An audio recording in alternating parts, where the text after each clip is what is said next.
여러분 안녕하세요. 사이비 2단 클리닉 사이클의 저는 유시연입니다. 오늘도 함께 하실 신부님들 소개해드릴게요. 오늘은 한민택 신부님 먼저 소개해드립니다. 안녕하세요. 김상훈 신부님 나오셨습니다. 안녕하세요. 그리고 이금재 신부님 나오셨습니다. 안녕하세요. 자, 그리고 오늘 함께 하시는 손님 소개해드릴게요. 박혜레나 자매님 나오셨습니다. 안녕하세요. 네, 안녕하세요. 네, 반갑습니다. 그 혜레나가 주민등록상의 이름이신가요? 아, 예, 실제 본명입니다. 오늘 이 자리에는 어떤 인연으로 오시게 됐나요? 아, 네. 이금재 마르코 신부님 통해서 이렇게 오게 됐습니다. 네. 갑자기. 전주에서요. 네. 제일 이쁜 사람으로 이렇게 네. 아, 네, 감사합니다. 픽업하려고 했는데 네. 이쁜 사람들이 다 오늘 시간이 안 된다고 그래서 그러니까 아, 지금 일어나도 되나요? 아니요. 이 얘기에는 전주에 이렇게 아름다운 분들이 많다. 아, 그럼요. 라는 표현을 에둘러서 하신 것 같아요. 지난 2회 전에 한민택 신부님께서 네. 아는 자매님을 데리고 나오신 게 그렇게 셈이 나셨습니까? 이금재 신부님? 그럼요. 저도 제 주위에 네. 이렇게 열심한 청년이 있다 네. 보여주고 싶었어요. 네. 네. 전화로 섭외하셨나요? 만나서 섭외하셨나요? 전화로 네. 제가 퇴근 시간 30분 오케이, 전. 좋아요. 그럼 이제 네. 전화로 돌아갑니다. 네, 네, 네. 따르릉 따르릉. 혜련아, 아, 예, 신부님. 잘 네. 지냈어요? 아, 예, 그럼 잘 지내죠. 혹시 네. 방송 스타 한번 되고 싶어? 아, 스타요? 신부님 그렇게 얘기 안 하셨잖아요. 한청만 얘기 많이 하셨잖아요. 이거 처음부터 오늘 녹화가 조금 걱정이 됩니다. 강의부터 들어보도록 하겠습니다. 부탁드립니다.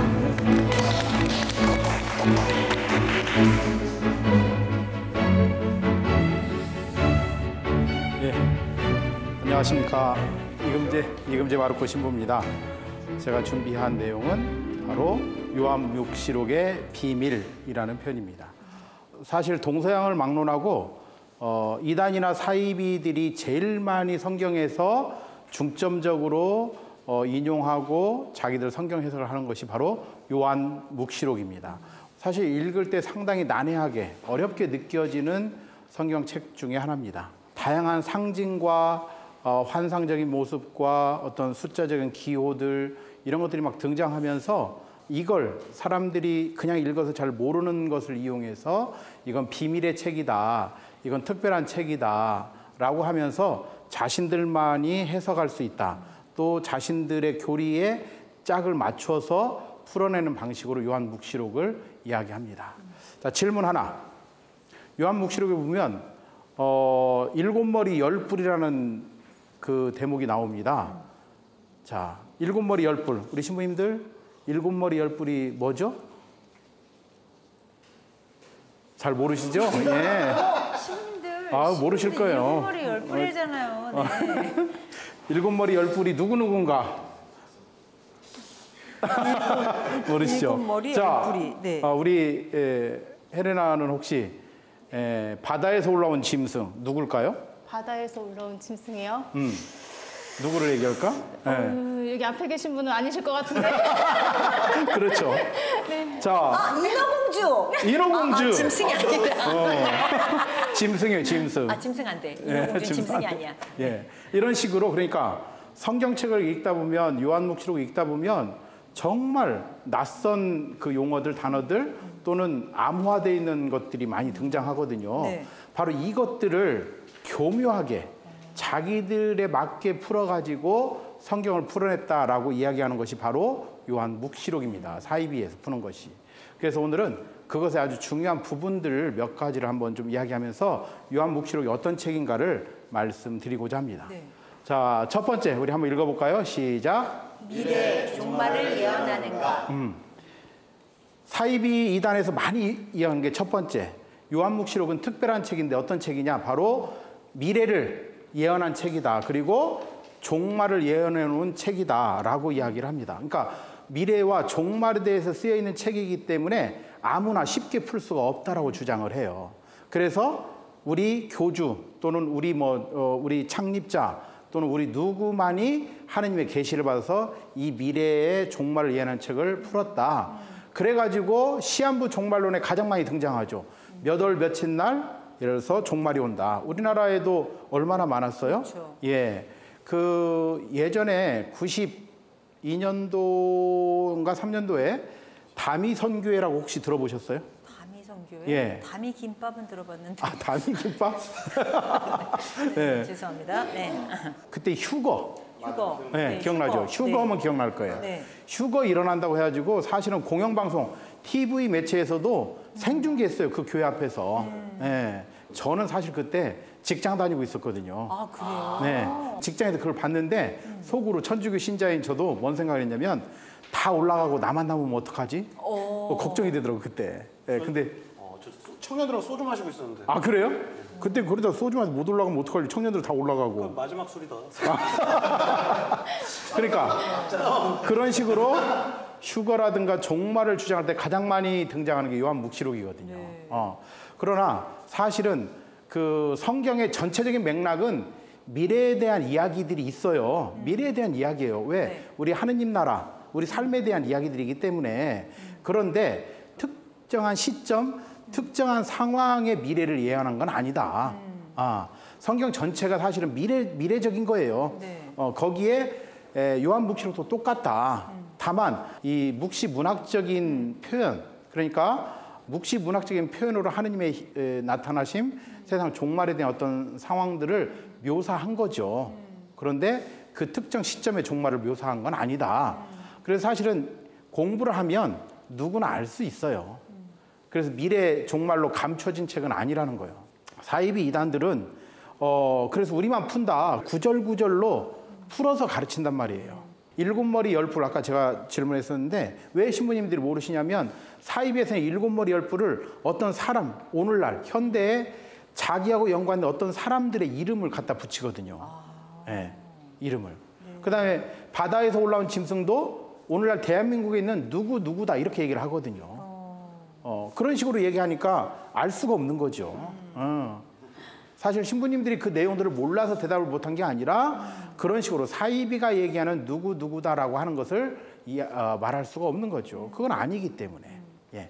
그래서 첫 번째 미래 종말을 예언하는 책이 아니라 성경 전체는 미래와 종말에 관한 이야기인데 요한묵시록만 특별히 그것을 강조하고 어떤 시점을 얘기하는 것은 아니다라고 하는 거고요.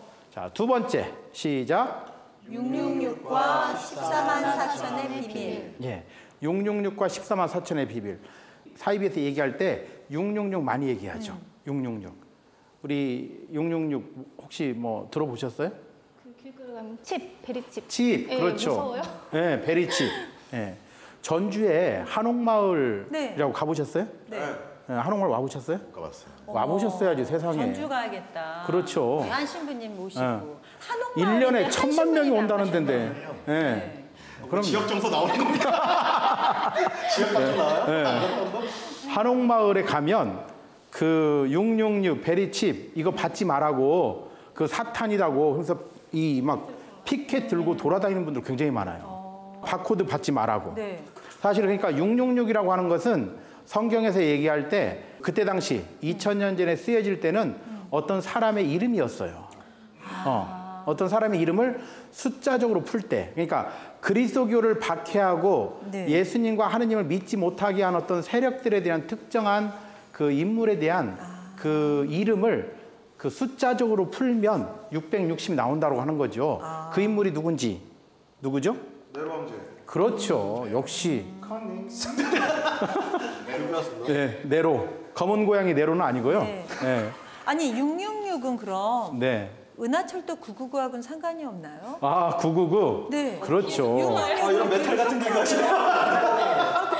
999. 네, 왠지 거기서 나온 숫자는 아닐까. 그죠? 네. 잘 모르겠지만 일본 원작한테 물어봐야 되는데 네. 자, 어쨌든 666이라고 하는 것은 네로 황제, 카이사르 네로의 이름을 그때 당시에는 그 이름들을 숫자화로 시킬 수 있거든요. 네. 그래서 그것을 네로 황제의 이름을 다 더하면 666이 나온다는 거예요.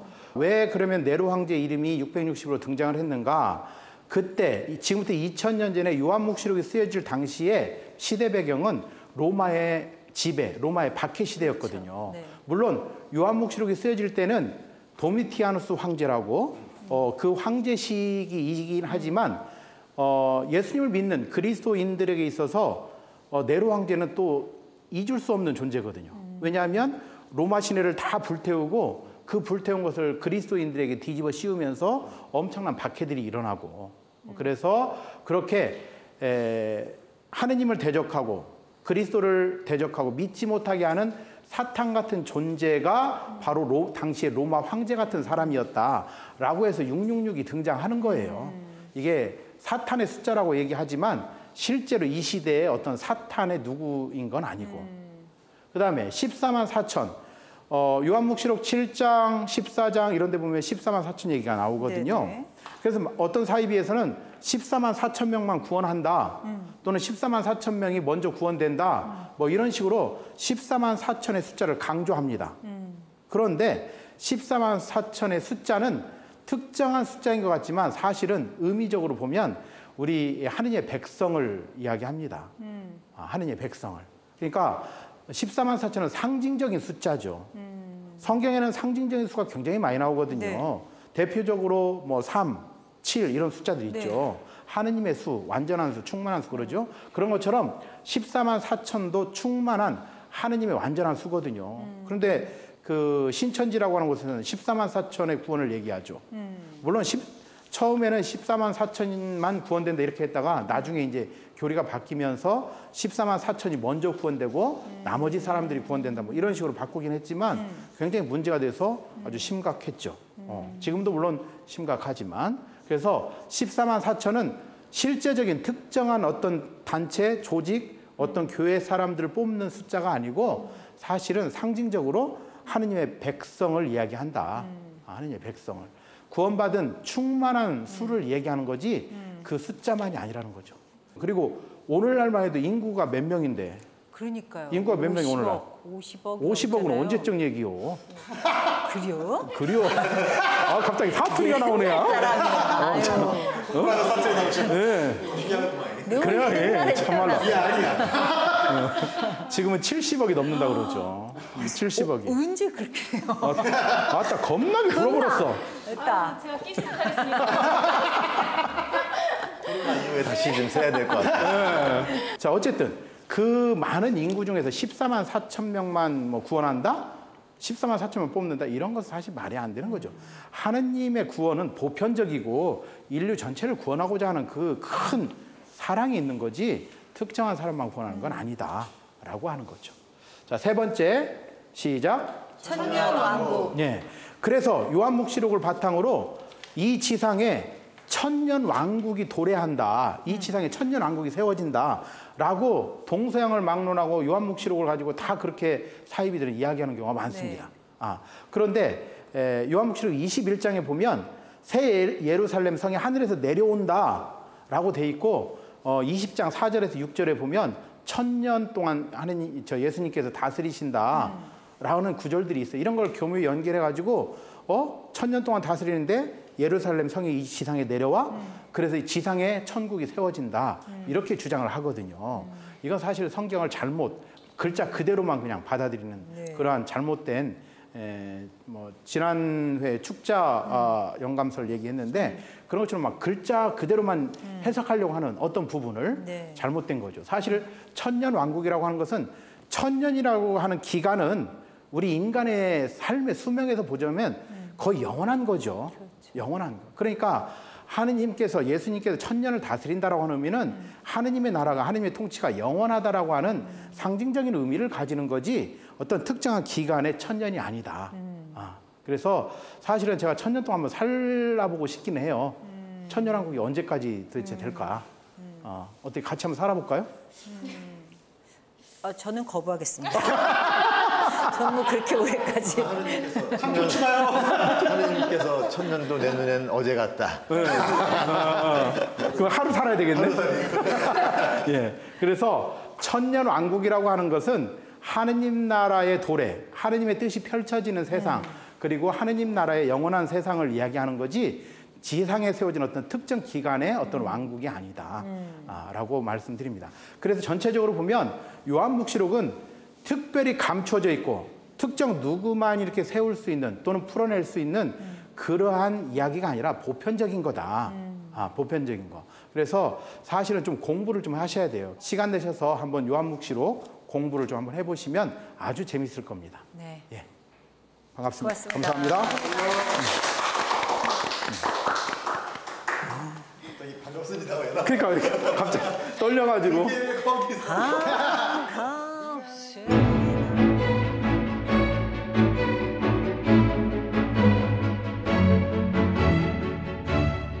아마도 사이비 이단 쪽에서 가장 많이 이용하는 책이라고 말할 수 있는 요한 묵시록에 대해서 저희가 한번 살펴보았는데요. 혹시 신부님들 뭐 추가 질문 있으십니까? 아까 그 일곱 머리 열 뿔 모르시던데. 알아요. 연기 되더라니까요. 대본에 가로치고 나오더라고 모르는 척 하나.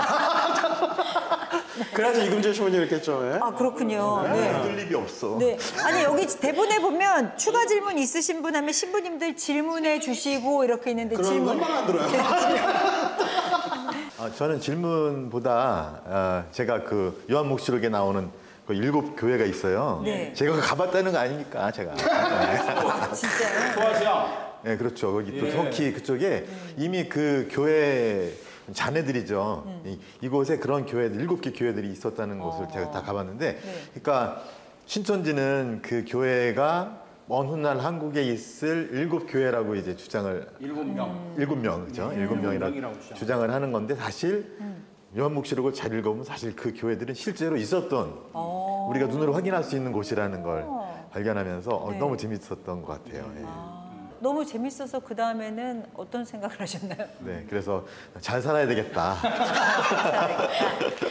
그리스 터키 태반이 맛있죠? 그렇죠. 네. 터키 그쪽에 7교회가 있는데 네. 사실은 그 신천지의 이만희도 성지순례라고 갔어요. 가가지고 실수한 게 뭐냐면 거기에 보면 에페소 교회 앞에 요한의 무덤이 있거든요. 사도 요한의 무덤. 그걸 보고 이 이만희 교주가 착각을 한 게 뭐냐면 사도 요한이 이게 묵시록을 썼다라고 우리는 지금 알고 있잖아요. 그래서 사도 요한이 묵시록을 쓰면서 7교회 편지를 쓰면서 7교회에다가 회개하라고 편지를 썼는데 그러면 자기가 7교회 중에 에페소의 목자라고 생각하면 자기가 자기한테 편지를 썼을까?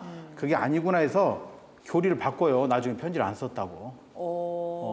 헬레나 자매님은 이렇게 그 이금재 신부님 강의하시는 모습 많이 보셨죠? 아무래도 평소보다 사실 오늘 딴 때보다 살짝 떠시는 것 같았거든요. 제가 있어서 네,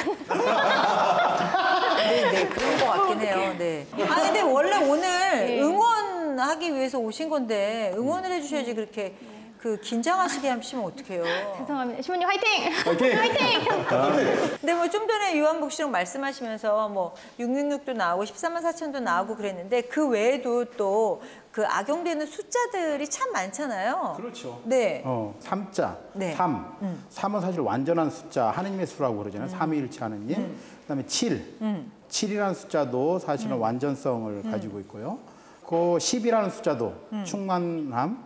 그다음에 4라는 숫자도 동서남북. 그래서 사방, 네. 천지를 뜻하는 그러한 네. 수고. 그런데 6이라고 하는 숫자는 네. 7에서 1이 빠진 거잖아요. 네. 그래서 부족한 수. 예, 그래서 많이 그게 사실은 하느님을 대적한 어떤 수처럼 이렇게 많이 지금 이용되고 있고요. 그리고 또 바빌론이 많이 등장하잖아요. 바빌론. 사실은 요한이 그 편지를 쓸 때 로마에 박해이기 때문에 자기를 박해하는 사탄과 같은 그룹을 또는 집단을 또는 그 나라를 로마라고 직접 표기할 수가 없는 거예요. 표기했다가 걸리면 어떻게 되겠어요? 잡혀가겠죠. 잡혀갈 정도가 아니라 난리가 나는 네. 난리가 나는 거죠. 예, 그러니까 쓰기는 바빌론이라고 쓰고 읽기는 전부 다 로마로 사실은 읽었던 거예요. 자, 요한묵시록 요 관련해서 네. 살짝 몇 가지만 살짝 더 말씀드리고 오늘은 싶은데 웬일이에요? 시키지도 않았는데 그렇게 하시고. 해왔어요. 그냥 오늘 제가 강의도 안 해가지고 분량이 너무 없을 것 같아서 분량 좀 뽑으려고. 아, 네, 하십시오. 뽑으십시오. 네. 그 먼저 사실은 뭐 너무 어려운 얘기는 그렇고 이 구약 성경, 신약 성경 전통 안에서 그 뭐 저도 처음에 강의할 때도 말씀드렸던 것 같아요. 이 성경이 쓰여질 때 각 성경책들의 문학 장르가 있습니다. 네. 우리 뭐 예전에 국어 시간에 배웠었죠. 시가 시, 있고, 뭐 소설이 산문이 있고, 있고, 네. 또 무슨 어떤 뭐 논리적인 글이 네, 있고, 수필이 있고 뭐 다양한 논설문이 글들 있잖아요. 있고, 네. 그 글을 읽을 때는 그 글의 성질에 맞는 자세로 독자가 그 글을 읽어야 됩니다. 뭐 예를 들면 백분 토론 네. 볼 때, 아니면 뭐 없었지만 개그 콘서트를 볼 때 이 시청자의 마음이 다르죠. 그쵸. 개그 콘서트에서는 약간 좀 허황된, 예능에서는 허황된 좀 과장된 모습들이 나올 수가 있지만 시사 프로그램이나 뭐 뉴스에서는 그런 모습 했다간 난리가 나죠. 네. 다른 거예요. 그 구약성경, 신약성경 안에서도 그러니까 예언서와 관련된 예언 문학 전통이 있고 또 묵시 문학 전통이 있는데 네. 사실은 요한묵시록은 그 두 개가 약간 섞여 있다고 볼 수 있어요. 그래서 요거를 읽을 때 그 예언 문학 전통과 묵시 문학 전통의 그런 지식을 바라보고서 우리가 요걸 읽어야 되거든요. 그래서 근데 예언이랑 계시랑 이게 뭐 다른 듯 아닌 듯 비슷한 듯 좀 그래서 어떻게 다르게 봐야 될까요? 준비했어요. 아, 네. 그래서 제가 질문한 거예요. 바로. 사실 지난 학기 때 질문할 강의했던 거라서 포인트. 지난 학기 네. 때. 네. 그러니까 예언 문학 전통이라 그러면 쉽게 생각하시면 됩니다. 구약 성경에 있는 예언서와 관련된 것들인데 네. 기본적인 구조는 하느님의 말씀을 직접 들은 예언자, 뭐 이사야 예언자, 예레미야, 에제키엘 뭐 그 예언자가 신탁, 그러니까 하느님께서 주신 어떤 그 말씀을 네. 신탁의 형식으로 또 하느님의 심판을 사람들에게 예고하는 겁니다. 그래서 이 예언 문학 전통에서 도출되는 결론은 야, 똑바로 살아, 회개. 회개를 촉구하는 게 방점이. 예언 문학. 반면에 묵시문학 전통은 사실은 그 기원전 뭐 2세기, 뭐 1세기 뭐 이때부터 오는 건데 네. 그러니까 예언문학 전통 다음에 온다고 볼 수가 있어요. 묵시문학 전통은 살짝 방점이 초점이 조금 다릅니다. 살짝. 네. 묵시문학은 환시, 그러니까 뭔가 본 거죠. 네. 뭔가를 본 그 환시를 경험한 사람이 네. 하느님 심판을 예고하지만 예언문학 전통하고 비슷한 거죠. 동시에 본인이 직접 목격한 환시의 의미들을 설명해 줍니다. 아, 그러니까 회개를 촉구하는 건 아니고. 그것도 들어가 있긴 하지만 네. 한 발짝 더 가는 거죠. 네. 환시의 의미를 풀어서 설명해 주는 게 묵시문학 전통이에요. 그래서 결국에 묵시문학 전통에서 원하는 거는 초점은 지금 고통받고 절망 중에 있는 사람들에게 위로, 희망. 지금 너희들이 박해를 받고 어려움이 있겠지만 곧 하나님이 마련하신 때가 올 것이다라는 올 것이다. 위로와 희망의 메시지가 있어요. 네. 그 안에 이제 되는 거죠. 네. 그 안에 이제 그거를 묵시문학을 표현할 때 방법론으로 이제 상징 뭐 이런 것들 막 들어가는 거죠. 네. 그러니까 애매한 숫자, 네. 뭐 애매한 인물, 뭐 애매한 동물 이런 것들이 결국에는 묵시문학에서는 하나의 장치예요. 왜냐하면 그거 있는 그대로 다 야 여기서 뭐 어떤 뿔 달린 용어는 다 루시언입니다. 네. 이렇게 하면 이제 끌려가서 이제 맞는 거죠. 이제 그 당시에 이제 핍박을 받고 있는 그리스도교 초기 그리스도교 핍박을 받고 있었기 때문에 그거를 다 애매하게 일부러 그리고 각 시대의 다양한 이야기들도 다 섞어놨습니다. 해석하기가 어렵게. 근데 그게 그 해석하기 어렵게 만든 게 지금 사이비 유사종교에서 그거를 이상하게 요용해서 자, 요거는 이 사람이다라고 이렇게 왜곡해서 해석을 하고 있는 거죠. 네. 지금 이 요한묵시록에 여러 가지 숫자 얘기가 나왔는데 왜 사실 숫자에 대한 의미는 성경뿐만이 아니라 저희 일상생활에도 상당히 많아요. 그 뭐 럭키 세븐이라고 7을 행운으로 보기도 하고 사자는 이게 그 중국어 사자의 그 죽음과 비슷하다고 그래서 왜 한동안 옛날에는 그 엘리베이터 사자도 쓰지도 않았었잖아요. 그런 경우도 있었단 말이에요. 근데 이게 사람들이 이렇게 신심이 좀 건강할 때는 정신이 건강할 땐 그런 걸 좀 신경 쓰지 않다가 좀 뭔가 기대고 싶거나 하게 되면 이런 숫자 같은 것에도 뭐 행운의 의미를 부여하고 그렇단 말이죠. 그러니까 왜 그런 뭐 미신, 숫자, 타로 또 뭐 어떤 영성을 해칠 수 있는 어떤 주의하라고 하는 게 그런 거죠. 우리는 그리스도 하느님, 예수님 안에서 예수님 말씀에 따라 살아야 되는데 그런 숫자가 주는 의미에 따라서 이렇게 자신의 인생을 살아갈 수 있게 되거든요. 잘못하면. 운명론이죠. 네. 맞아요. 마치 내 운명이 정해진 것처럼. 그러니까요. 근데 우리 신앙의 가장 핵심은 자유로운 나와 자유로운 하느님이 멋지게 우리들의 각자의 인생의 역사를 만들어갈 수 있는 그런 이게 희망이 열려 있는데 그러니까. 그거는 가둬놓는 거죠. 그러면 요한묵시록에 나오는 숫자에 대해서도 저희가 일부러 이렇게 막 의미를 부여하고 그러면 사실 안 하는 게 낫겠네요.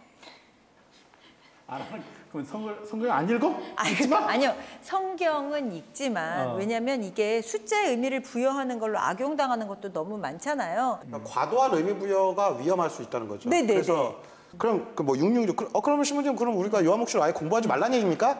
아니고요. 공부는 하되 기초 지식 없이 과도한 의미 부여. 과도한 의미. 과도한 의미. 그렇죠. 은행 가서 대기표 풀었는데 666이야. 그러니까. 이런 과도한 의미 하지 말라는 거죠. 네, 그렇죠. 오히려 우리가 집중해야 될 건 거기 담겨 있는 희망의 메시지인 거죠. 희망. 그렇죠. 오십시오 주 예수님 하면서 간절히 그 오심을 기다렸던 희망을 갖고 기다려서 그분이 오셔서 그냥 싹 다 갈아엎어 주시기를. 싹 다. 근데 네, 그게 어떻게 보면 싹 다 갈아엎어. 근데 어떻게 보면 우리 인생에서도 정말 지독히 힘들고 또 고통스러운 또 예를 들어 코로나로 인해서 너무나 암울한 일, 하루하루가 지나간 이걸 정말 싹 다 갈아엎어 주실 주님께서 빨리 오시기를 손꼽아 기다리는 그런 희망을 아마 그 책을 통해서 우리가 또 이렇게 배울 수 있지 않을까. 네, 그렇군요. 헬레나 자매님도 요한묵시록을 공부하셨다고 제가 들었는데, 예, 네, 저 이제 조금 부끄러운 얘기이긴 하지만 666이라는 것을 아까 길거리에서 듣잖아요. 네. 근데 실질적으로 예전에 성경을 읽고 공부하기 전에 성경에 그런 얘기가 있는지를 조금 몰랐어요. 그러니까 거기는 사이비 종교, 우리 얘기는 아니야 이렇게 좀 분리해서 생각을 했어요. 네. 그러다가 조금 뒤늦게 읽은 거죠. 맨날 창세기 읽고 끝나고 아니면 예. 그리고 이제 청년선서 하면서 이제 읽기 시작하고 했을 때 좀 놀랐어요. 뭐냐면 일단 겁을 주거든요. 종말이다. 빨리 뭔가 이렇게 해라. 아니면 또 이렇게 해라는데 읽다 보니까는 한쪽으로 왜곡돼서 빠지면 정말 뭐지? 내가 불안한 마음에 거기에 끌려갈 것 같은 그런 옆에서 말을 하면 쏠리더라고요. 그렇죠. 예, 저도 제가 그때 힘들었을 때 처음에 신부님을 만나기 전 아니면 누군가의 그 연수를 들어가기 전에 그 영적으로나 제가 모든 생활에 단절되고 몸이 아파했을 때 그런 얘기를 듣고 하면 모르겠어요. 저도 진짜 혹했을지도 모르겠다는 생각이 들어요. 굉장히 중요한 말씀이신 것 같아요. 사실 너무 사람이 길게 얘기한다, 야. 네. 짧게 자기 얘기를 해. 네네. 선생님을 믿으세요. 어차피 편집해 주시니까. 그래야 분량 나와. 역시 올라왔는데 아니. 분량 뽑아야지. 결론적으로 하셔요. 아유, 이분이 뭐. 처음부터 안 다니세요. 감사합니다. 네. 아유, 이금재 신부님은 또 선배 되셨다고 뭐 연출 지도까지 하시는데. 분량 욕심 있으시거든요. 분량 나오게 해야지. 저희 챙겨주시는 분은 예. 아, 네, 두 분 좋습니다. 네. 굉장히 좋은 말씀을 해주셨는데요.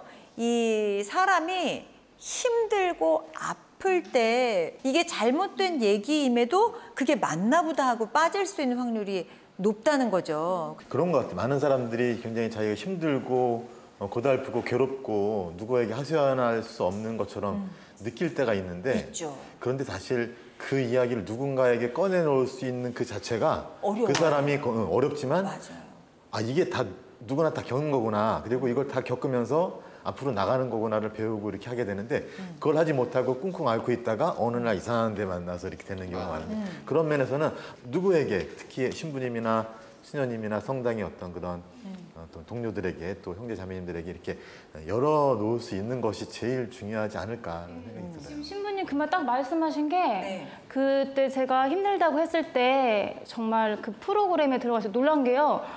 청년들이, 그러니까 저는 맨날 이제 분당에서 청년회하고 교리교사만 했지 교구에 있는 청년회 연수를 가본 적이 없었어요. 왜냐면 2박 3일을 뺀다는 게 저한테는 조금 버거웠어요. 그리고 또 좀 그럴 기회가 있는 것도 솔직히 잘 몰랐어요.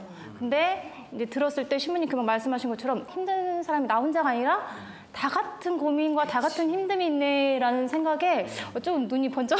그게 그때 또 힘이 좀 위로가 됐어요. 되죠. 예. 위로하니. 맞아요. 그러니까 그 사이비에서도 청년들이 많은 게 뭐냐면 네. 청년들이 청년들을 부르거든요.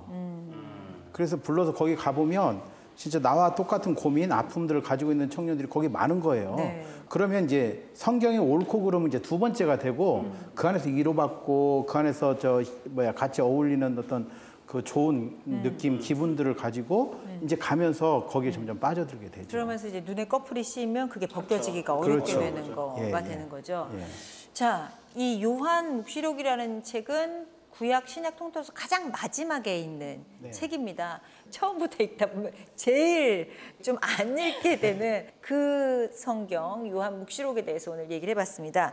그렇다면 이 요한묵시록은 어떤 것이다? 신자들은 뭐 어떤 의미로 받아들이는 것이 좋겠다라고 오늘 함께하신 네 분께서 한 줄 결론으로 말씀을 해주셨으면 좋겠습니다. 요한묵시록에 대해서. 이금재 신부님께서 굉장히 자신 있는 표정으로 저를 바라보셨어요. 제일 먼저 아시죠? 네. 준비하셨어. 네. 하시더니. 그래. 그 요한묵시록은 위로와 희망이다. 너는 지옥에 갈 거야. 너는 하나님 벌 받을 거야라고 얘기하는 것이 아니라 네. 희망과 위로를 주는 책이다. 그래서 그 관련된 우리 가톨릭 서적을 찾아서 읽으시면 정말 재밌게 읽을 수 있을 겁니다. 네. 길이 적당해요? 너무 길지 않았어요? 아, 네. 근데 제가 할 말을 해버리셔가지고. 위로와 희망하면 그래요? 느꼈던 그러면 건데. 제가 시간을 드릴 테니까 조금 더 네. 생각하고 계세요. 네. 다른 신부님들 먼저 하겠습니다. 네네. 김사람 신부님. 사실 저도 이 얘기 하려고 했거든요. 하지만 다행이다. 야 이래서 뭐 어떻게 뭐 줄을 잘 서야 되는 얘기. 네. 하지만 하나 더 추가하겠습니다. 네. 제가 생각했던 건 요한묵시록은 위로와 희망, 사실 기쁨까지도 기쁨과 위로와 희망에 대해서 얘기하는 책입니다. 지금 현재 내가 고통받고 있고 뭐 우울하고 어려움을 겪고 있음에도 사실 요한묵시록이 쓰여진 배경이 그거거든요. 그럼에도 불구하고 하느님께서 우리에게 기쁨과 희망과 위로를 뭐 이렇게 실현해 주실 것이다. 뭐 하느님 나라가 완성될 것이다라는 희망의 메시지입니다. 네. 여기 계속 붙여가면 되겠네. 위로, 희망, 기쁨, 소망. 하나씩 뭐 신망이야. 설렘.